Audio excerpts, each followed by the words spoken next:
Well, I could start this Action. conversation by talking about hazy nights, escapades, reminiscing through college memories, but that would just take an hour or 2 hours in itself. So, I would want to have a discussion about some very little but quite intense and deep conversations that we had throughout college and even over the past few years. After college, Mm-hmm. you did decently well. Now you're working at Mercedes Benz.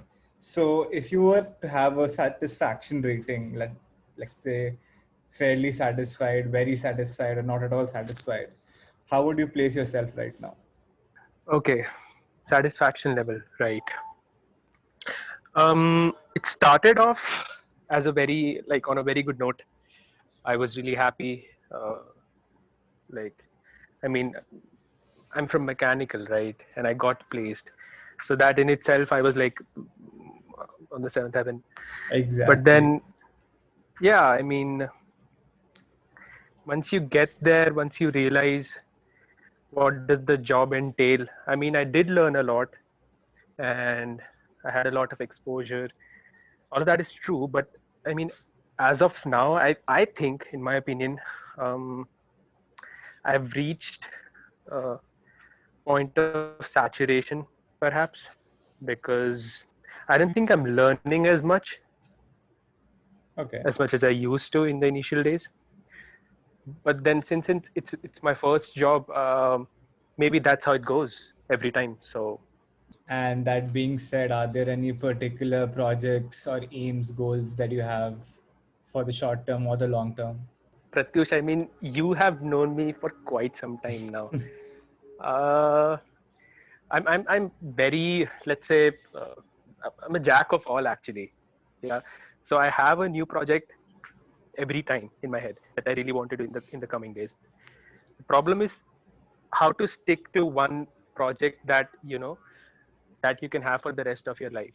That's the thing. But currently, I would say I want to start a YouTube channel, something on the lines of you know guitar covers, singing covers, or just having a small session explaining day-to-day experiences and all. Something like vlogs, but not exactly vlogs. So that's something on my mind right now.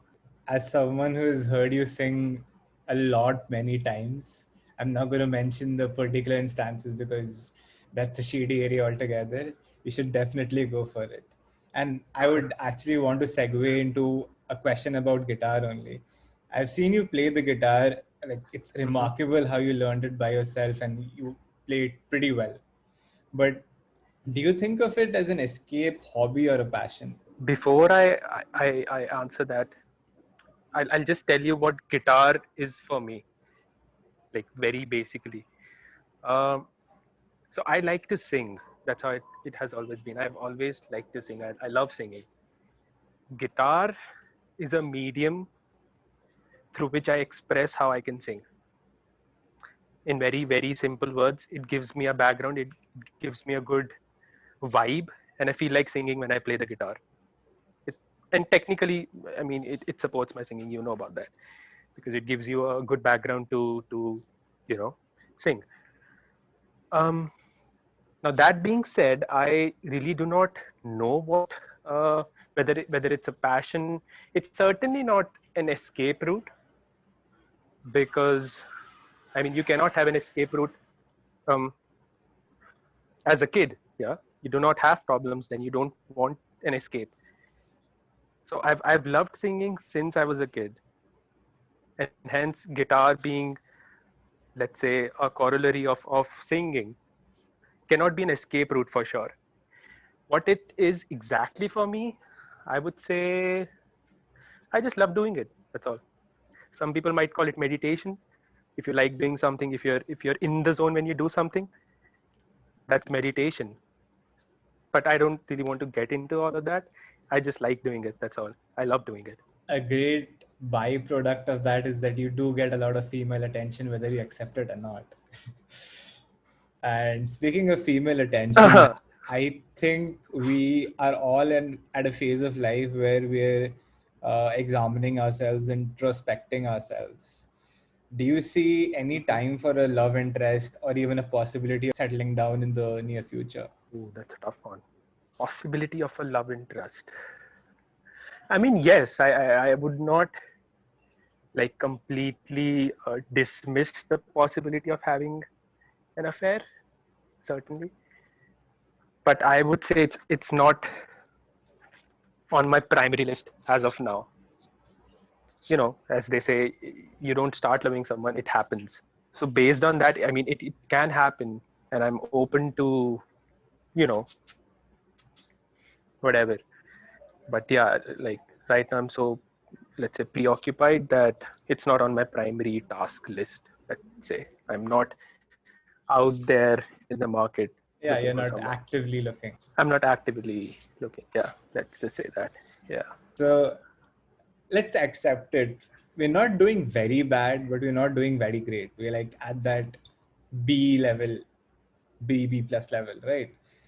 And what I wanted to know is that, just like you mentioned, the YouTube idea or the guitar idea, has there been any moment in your life that has galvanized an idea or a goal or a pursuit that you were putting off, like was in your backseat, but now you really are inclined to do it?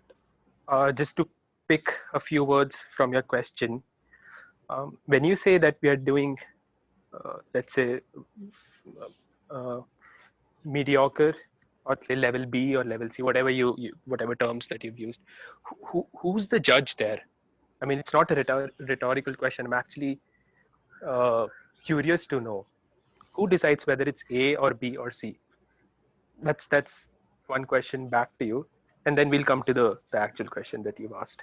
So it's subjective, but uh, I take it in three games. One is a wealth game, one is a status game, one is a health game. Health meaning fitness, wealth meaning the fact that you don't need to worry about anything material or health wise in case something goes wrong. And status is Hmm. something I'm not very interested in, but I believe that if you do have status, you have a good, a large probability to be wealthy as well. So based on that and knowing a few of my friends who are entrepreneurs who are working in jobs where they're directly reporting to politicians or IS officers, I don't think their life is A plus, but I definitely think that the kind of impact they're making and the kind of stories they have on an everyday basis is just much more than Hmm. what I had when I was working. Okay.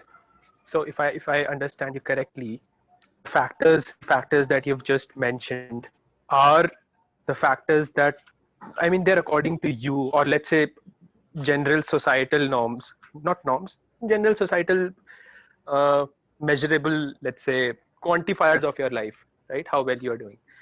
Let's just put it that way. I would say, okay, consider a person who works in a BPO, let's say, with no offense to anyone, who works in a BPO. He earns a normal salary, not a lot. I mean, he has a roof and he has food, he has everything, he has the basic necessities. He's really happy. He comes back home, he or she, whatever, comes back home, and this person is really happy. And so, what I'm trying to say is there really a quantifiable entity that explains how well we are doing, or is it completely subjective? Now, this is a rhetorical question. I completely believe that it's entirely subjective. That's my take on it. The only caveat I would have to what you said, and I completely agree with what you said, is that no one in the world, Vishesh, is going to ignore a $500 million check if it's gifted to them. That Very way. true. Very true. I completely agree. And I mean, there aren't a lot of people who think that money or wealth is not a measure of how good you're doing. I mean, that's given. But all I'm saying is it might be very, very secondary for a lot of people. Not me. I love money, but yeah, for a lot of people, that's all. For the past 3 years, I've been thinking a lot about this, and I'm glad I have a forum right now where I actually I'm going to speak about this because when you give it a voice, it really you really start taking it seriously, and I hope that happens through this medium. Um, so I've realized that I like talking to people. You know, a lot of people might think that I'm a man of very few words, which is true. But on the contrary, yeah, I agree with that because a lot of people have told me that. So it's natural to you know realize that if a lot of people tell you that, then it's obviously true. So yeah, but this fact that um, I've realized that I like talking to people is really pushing me in the domain of sales, or let's say how to sell something, or how to uh, read a person while talking to them, and let's say molding your type of conversation or your uh, nuances in order to make that person comfortable. So this aspect I've really I might be completely wrong, and this might sound like bullshit, but this is what I've realized in the past few years, and that draws my attention towards fields like sales or marketing or management in general. So yeah, I guess I've answered your question. That's interesting. I haven't heard that version of the story from you, so it was very in, insightful, Nobody I would has. say. One more thing that I not only appreciate and respect about you, but I have observed that since a long time is when if you do get into the zone, like it doesn't matter if you're into the zone for 6 hours, 3 hours, 4 hours, no one has the capacity to interrupt you unless you want to be interrupted. When I remember this time you were studying for some mathematics exam, okay, which had double differential equations or something, triple integrals, I remember, okay. I woke up at 2 a.m. Some people Oof. were banging on the door, and you just did not give a fuck. You were just studying. That was all you were looking at. So a lot of people will ask this question to from an alcohol perspective or from a drug perspective, but this is something that I find particularly interesting in you, that when you're in the zone, do you think you're addicted? If I know myself, I would say it's very tough for me to get addicted to something, because as you said, when I'm in the zone, it's just me wanting to do something.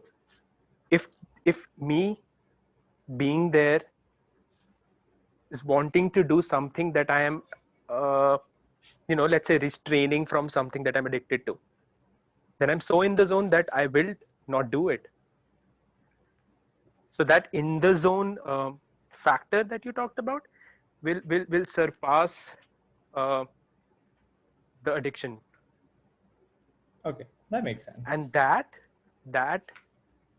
that sounds like a good thing, but there are certainly huge downsides to it. So in a way that, let's say I okay, I'll take a very uh, basic example. Let's say I'm addicted to doing math, or I'm addicted to studying, or I really like studying, but in my head I somehow subconsciously decide that I'm not gonna study, and I don't feel like reading this passage, or I don't feel like uh, doing something. In that case, that my want will surpass the need, if you know what I'm trying to say. Okay, okay, I got So it. I'll do what I want to do. Yeah, so that's interesting. Like that's very practical, I would say, unless it's an exam and you have like what, 2 hours to finish it off. That's like probably the worst decision if you have to make Exactly. that. And Yeah, since yeah. you're talking about college times anyway, math especially, is there anything? I mean, we've gone what 4 years? It's been 4 years that we've become graduates officially. Would you want to trade something in the present for something in the past? And if yes, what? Tomorrow, Mm-hmm. everything stays the same. One thing Mm-hmm. you can swap, okay? All right. One thing from 2017, 16, 15, 13, whatever, you can swap. Everything else stays the same. Okay, so just to understand the premise of the question, how long back can I go? Can I swap something from my childhood days? Let's say Yeah, yeah, a yeah, decision that I definitely. made in my Definitely. school or something. Is that all right? Yeah. It might sound crazy, but I would actually take up arts instead of science. I'm still Like processing every it. art form. No, to be really honest with you right now, I every art form that there is gives me an immense amount of pleasure, be it watching that art form, be it doing it, just experiencing it. I'm not trying to say that I don't love science, I'm almost at the but end of yeah, this, and that's one decision you've that I already would. told me so much that I wasn't expecting. So here's a conversation that I would preferably have liked over 3, 4 gin and tonics and 5 Jaeger bombs, but I don't think that's possible. And to be honest, I think there's only been one time that I've ever asked you something like this before. A lot of us are living our lives because of our parents or someone special or a mixture of that. I don't find any other viable reason to live. Do you? That question by telling something that I know about myself. Uh, so like if I really delve into what I am, uh, I mean, if I really start answering questions related to uh, existence and whatever existentialism, if that's something. Uh, I would say the locus of my identity. It's not really within me. I mean, to simplify that statement, I would say that people around me really affect what I do. I've taken this as a negative my entire life. Now I've come to realize, I mean, that's just who I am. And if I am living my life because of how people see me, to improve as a person, to be the best version of myself, so that people around me are happy being with me, then I mean, so be it. If I really have to name few people, yeah, of course, my parents. I mean, yeah, that's there. I mean, I could figure that the tone of that question was, I mean, why is there someone that you have to live your life for? Is that correct? Was the tone a bit, let's say, why is that so? I wanted to see if, I mean, the closest uh, possibility I could find was you, but I wanted to see if there was anyone I knew who was actually living their lives for themselves, apart from their family or close friends. Yeah, gin and tonic would have helped. It's No, really no, no, tough no. to We're way really past tough gin and answer these tonic. questions. We need To shots now. but I'll probably come back to you. I will definitely want to have 2 hours and 40 minutes someday, but I think this should do Exactly. for now. Like Thanks so some of much, the man. questions that you've asked really, put me in a situation that forced me to think. Actually, I No mean, I'm worries, bud. so occupied these days that I rarely get time to, you know, ponder over these things. But yeah, it was really nice. Vishesh, trust Thanks, me, buddy. this is the first of at least five conversations. So yeah, be more prepared for the other ones. I don't think I have a script anymore, but yeah, I'm pretty sure we're gonna have a lot of more conversations. I hope so. See ya, man. See you, buddy. Take care.